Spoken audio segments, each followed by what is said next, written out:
This is your radio. This is your voice. Your voice. This is West Africa Democracy Radio. And we are on air. We're on air. West Africa Democracy Radio, 94.9 FM Dakar. It's music.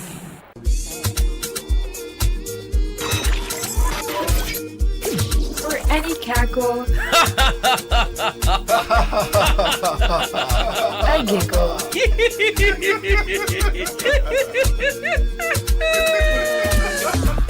or a baby's laugh. Whatever the type of laughter. WADR 94.9 FM is for you. It's for you.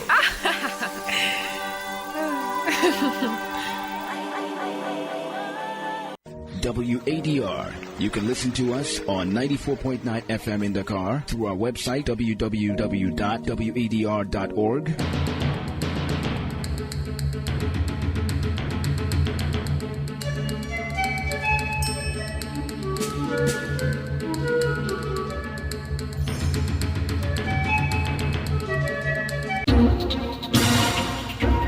WADR.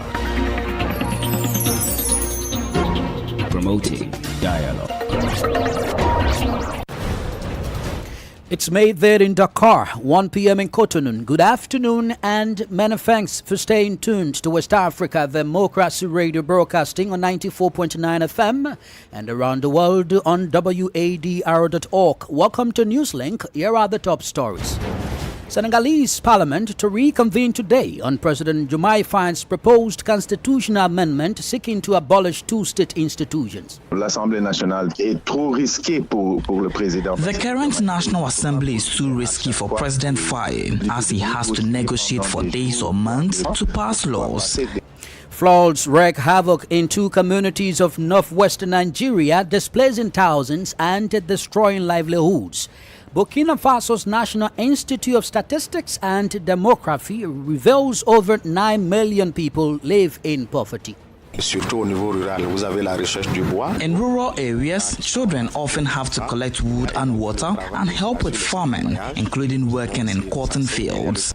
And tensions escalate between Mali and Algeria at the UN Security Council as Bamako accuses Algiers of spreading terrorist propaganda. Please stay with us for details of these stories and more. Here is Augustine Coley with Newslink. Many thanks for joining our broadcast and a warm welcome to our listeners in the Gambia, Ghana, Liberia, and Sierra Leone. This edition begins right here in Senegal because members of parliament have been summoned for a session today, Monday, to vote on a constitutional amendment proposed by President Bassirou Diomaye Faye. The president is seeking to abolish the High Council of Territorial Collectivities and the Economic, Social and Environmental Council. The Law Committee of the National Assembly already rejected the proposed amendment on Saturday.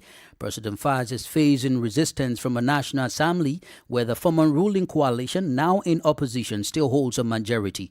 Nadia Tete reports. The two institutions that President Faye wants to abolish are seen as costly and unnecessary. To eliminate them, a constitutional amendment is needed. However, the Law Committee, which is predominantly composed of deputies from the former ruling coalition, Beno Bok Yaka, has rejected the proposal. Political observers suggest that a rejection by the full parliament in Monday's plenary session is also likely. The current government is up against a majority opposition in parliament, which is still dominated by the Beno Bok Yaka coalition of former President Macky Sall. This situation highlights the ongoing challenges the new administration faces in the National Assembly. According to Theodore Montey, a former Senegalese deputy, the president might consider dissolving the parliament. L'Assemblée nationale telle que c'est configuré aujourd'hui est trop risqué pour le président. The current National Assembly is too risky for President Faye as he has to negotiate for days or months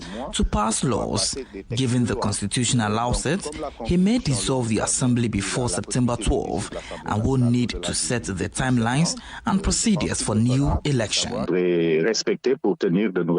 Dissolving the parliament would trigger new legislative elections which could allow the government to gain a majority and fully implement its agenda. Na dedicate fight that report. Meanwhile, Senegalese President Bassirou Diomaye Faye has departed Dakar for China to attend the Forum on China and Africa Cooperation Summit, which he will be co-chairing. The forum is set to take place in Beijing from September 4 to the 6, 2024. According to the Senegalese government, the visit, which is at the invitation of Chinese President Xi Jinping, aims to strengthen the friendship and cooperation between Senegal and China, which have recently been upgraded to a comprehensive strategic partnership. Several heads of state have already arrived in China and are anticipating the outcome of the major event. In a related development, the Gambian President Adama Barrow will join fellow African heads of states at the China-Africa Cooperation Summit. The Gambian leader is expected to use the meeting to strengthen ties between Banjul and Beijing.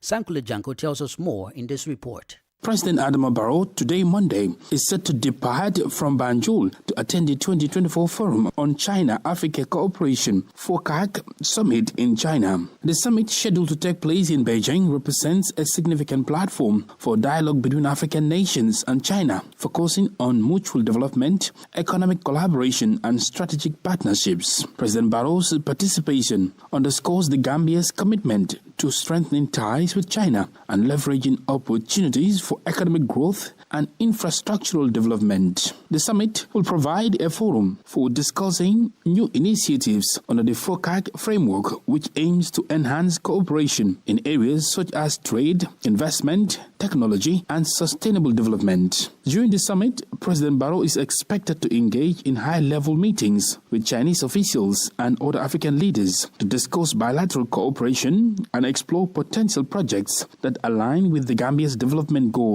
His visit reflects the Gambia's proactive stance in seeking international partnership to boost national progress and economic development. The Gambian delegation's focus will likely be on securing investments and fostering strong economic relations, positioning the Gambia as an active participant in the evolving China-Africa partnership. For Newslink on West Africa Democracy Radio, I'm Sankule Janku reporting from Banjul. Let's turn our attention to Nigeria, where that country is grappling with the aftermath of severe flooding in the northwestern region. The disaster affected communities in Gombe and Zamfara states, leaving behind a trail of destruction worth over 10,000 people displaced in Zamfara state and farmlands washed away in Gombe state. WADR's Usma Umar in Abuja has been monitoring the situation and now reports. Since the beginning of August, torrential downpours have wreaked havoc in many states across the country. Most affected are, however, in the northern region. In Zamfara state, heavy rainfall from Wednesday to the weekend caused widespread flooding, displacing thousands. Governor Dauda Lawal has donated 100 million naira, approximately $240,000 to aid relief efforts. Farmers in Gombe state are also counting their losses, urging authorities to act swiftly. You have seen for yourself how floods have destroyed more than 1,300 hectares of land. Most of us were just about to cultivate our crops before this disaster. We solely depended on farming to feed ourselves and the state at large.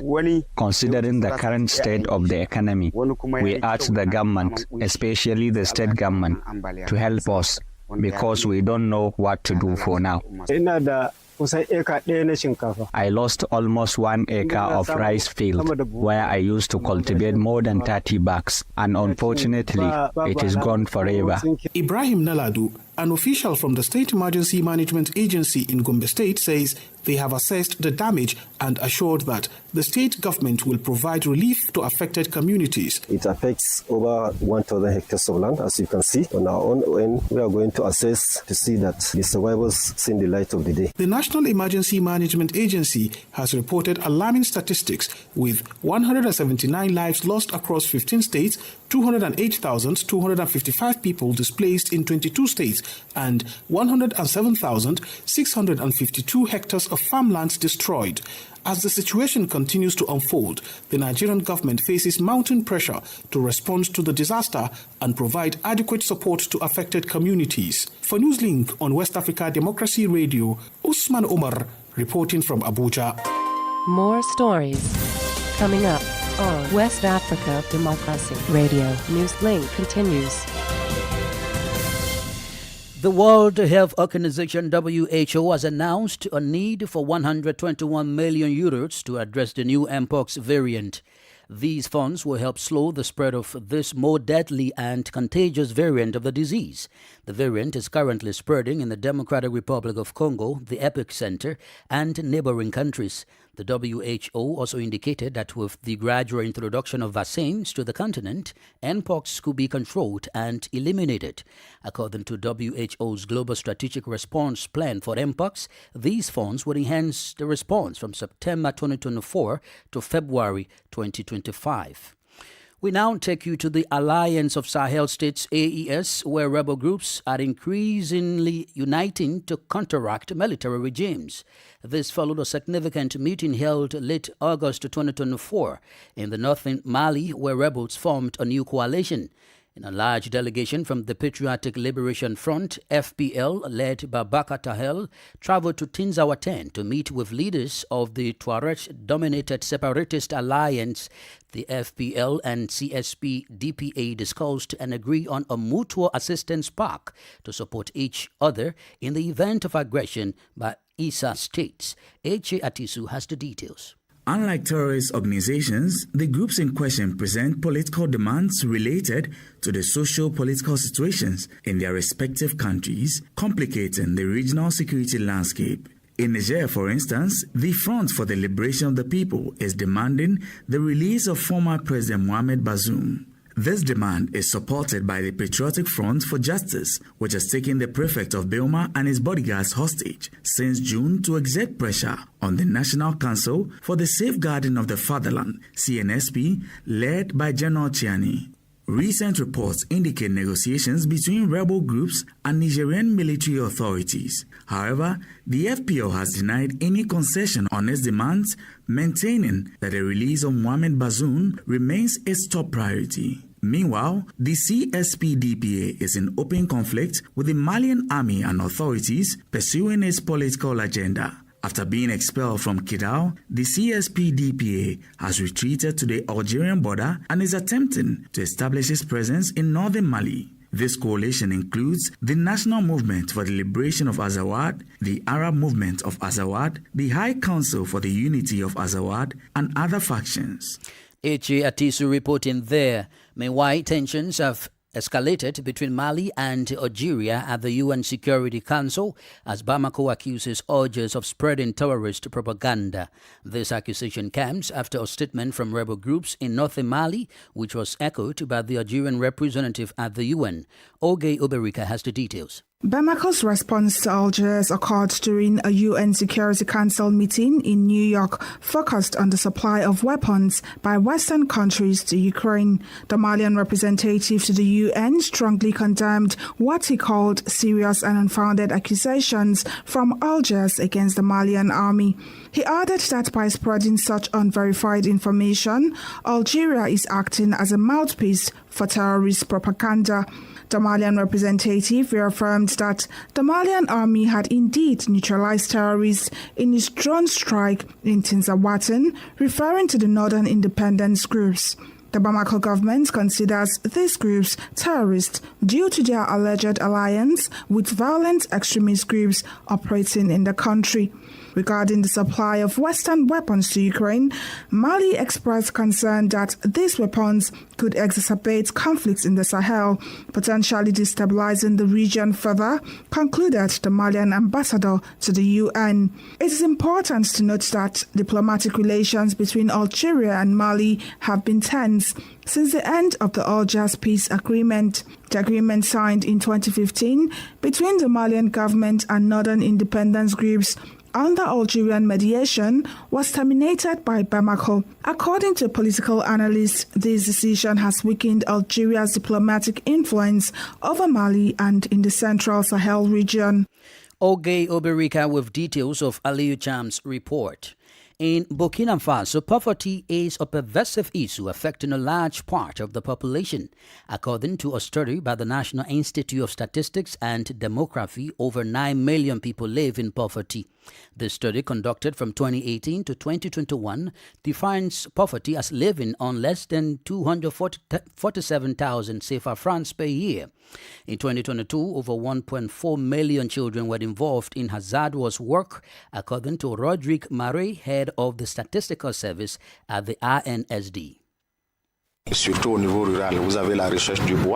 In rural areas, children often have to collect wood and water and help with farming, including working in cotton fields. We are concerned because these tasks can harm their health and hinder their physical, psychological and economic development. Rodrigue Marais is the head of Statistical Service as the RNSD. This study aims to provide critical data for development indicators in Burkina Faso.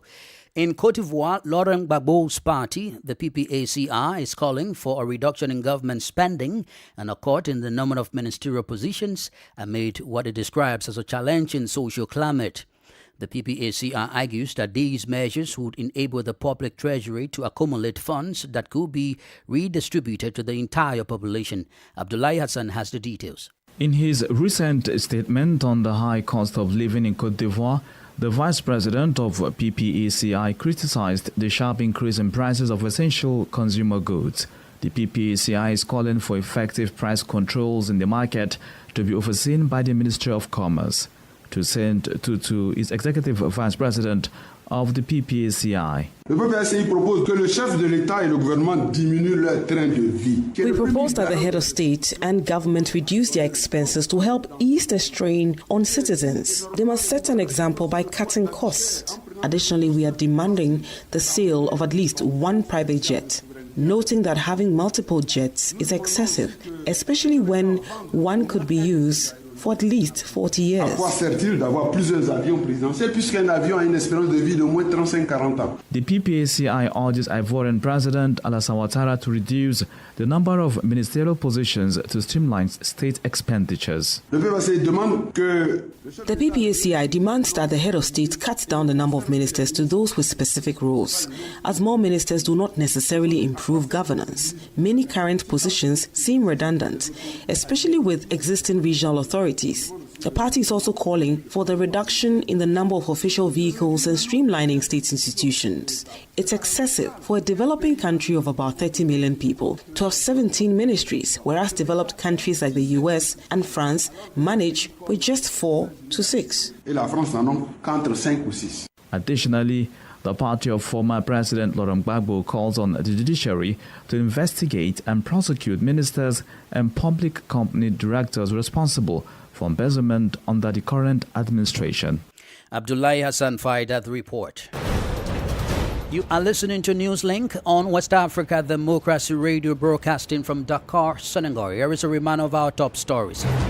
Senegalese Parliament to reconvene today on President Diomaye Faye's proposed constitutional amendment seeking to abolish two-state institutions. Floods wreak havoc in two communities of northwestern Nigeria, displacing thousands and destroying livelihoods. Burkina Faso's National Institute of Statistics and Demography reveals over 9 million people live in poverty. Still ahead in the news, Liberian government announces plan to pursue real killers of Charlo Musu, 29-year-old member of former Chief Justice Gloria Musu's household. We do have the press review, guest interview, and sports news. Please stay with us. Fresh and breaking news all the time. Hear it first as the news breaks, only on West Africa Democracy Radio. Newslink continues. Thanks for staying with us. We now head to Monrovia, Liberia, following the acquittal of Liberian former Chief Justice Gloria Musu of murder charges by the Supreme Court. The government has announced plans to pursue the actual killers of the late Charlo Musu. Information Minister Jerome Pierre stated that the government is keen on identifying the killers, and an arrest warrant will soon be issued for the suspected individuals. There are a lot of questions that could come in. We do not need to forget that The primary responsibility of a government is to protect lives and property. A Liberian citizen, a young woman, got brutally killed. Some people were accused. The court now says you falsely accused them. As a government, we think it will still be of interest now that the people who were accused by the court's ruling were light upon. As a government, will still be interested in knowing who the killers are. Liberia's Information Minister Geraldine McPeer. Meanwhile, one of the prosecutors in the case, Councillor Bobby Livingstone, criticized the High Court's ruling, arguing that it clearly indicates that circumstantial evidence can no longer be utilized under Liberian law. The essence of a criminal prosecution is not to persecute, but to ensure that justice is served. Now, with respect to the current case that was disposed of by the Supreme Court, the prosecution went on circumstantial evidence. Now, there's a difference between a circumstantial evidence and scientific evidence. Circumstantial evidence is presumptive evidence of deductive evidence. Standard of proof is that by all circumstances that prevail in the facts of that case, it will point to a reasonable man's mind that this person is the doer of the crime.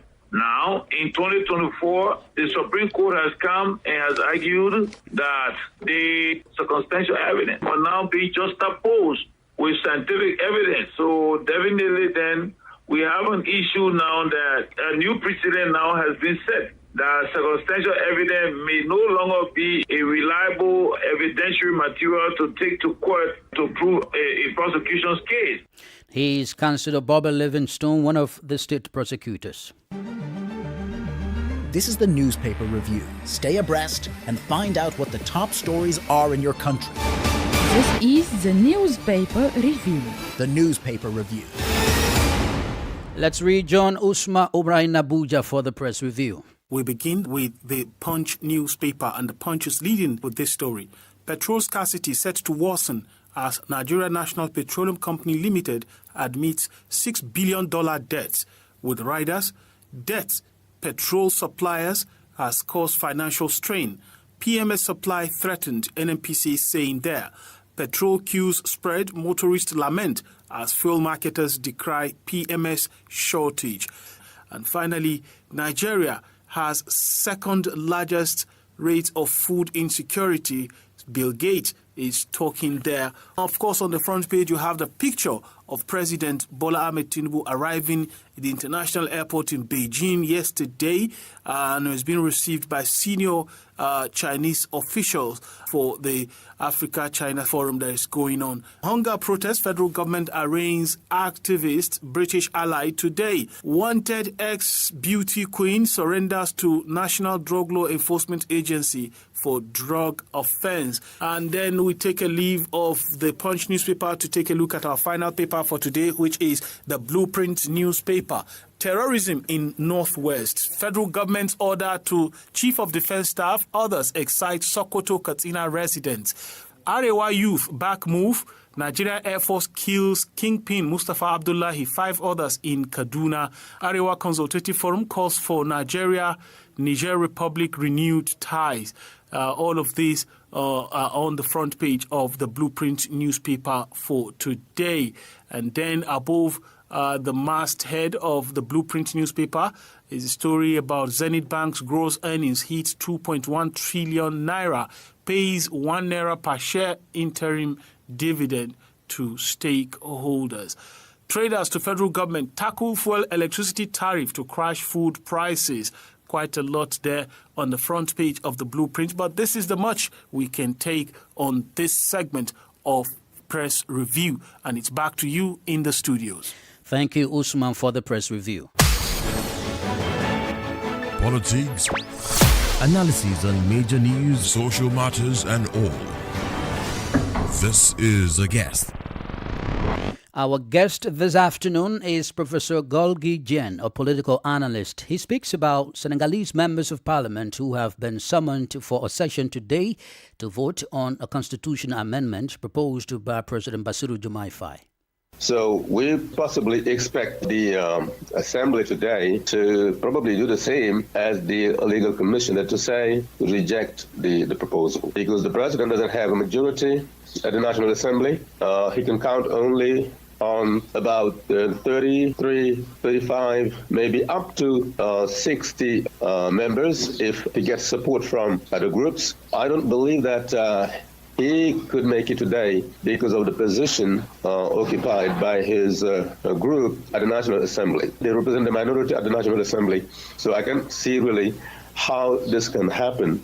That's to say, the opposition leaders accepting to kill, to eliminate their friends, because we have got to understand that the majority of those members of the Economic, Social and Environmental Council, the members of the Local Governance Council, are members, almost all of them, of the foregoing government. If his proposal is rejected or voted against by majority members of parliament, what would it mean for his quest to abolish these two institutions? Well, we are in politics. Maybe the president knows quite well that he doesn't have a majority at the National Assembly. Yet, he has decided to ask that assembly to vote for this. So maybe there are other calculations behind this proposal. Maybe the president is seeking to put members of the majority at the National Assembly in a position that will make the people hate them. That is to say that you are the one refusing to give the president the money he needs to run the country, because what they said when campaigning was, okay, once we get elected, we will abolish those two councils because they are money-consuming institutions. They are not useful. Finally, sir, whether or not the vote today favors the president, what impact would it have on the constitution's approval given to President Jomai Faye to dissolve the National Assembly? The president may dissolve the National Assembly, and I believe that will be what he's going to do, because we can say that this is probably normal. He is the head of the executive, and then the parliament is opposing him. Maybe he has chosen to fight, not to negotiate, because I believe that he could have probably asked the members of parliament, even though they represent the majority, the opposition represent the majority, I believe that if he had chosen to negotiate, maybe they would be in a better position to vote to accept all his proposals in the future. But I believe that he has decided to dissolve the National Assembly in order to go for the election, in order to have a majority that will help him govern the way he wants to. He's Professor Golgi Jen, a political analyst. And here is Sankle Janko with sports.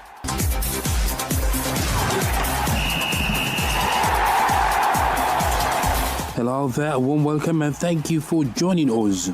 Cameroon marked their FIFA Under-20 Women's World Cup debut with a spirited 2-2 draw against Mexico in their Group A opener in Colombia.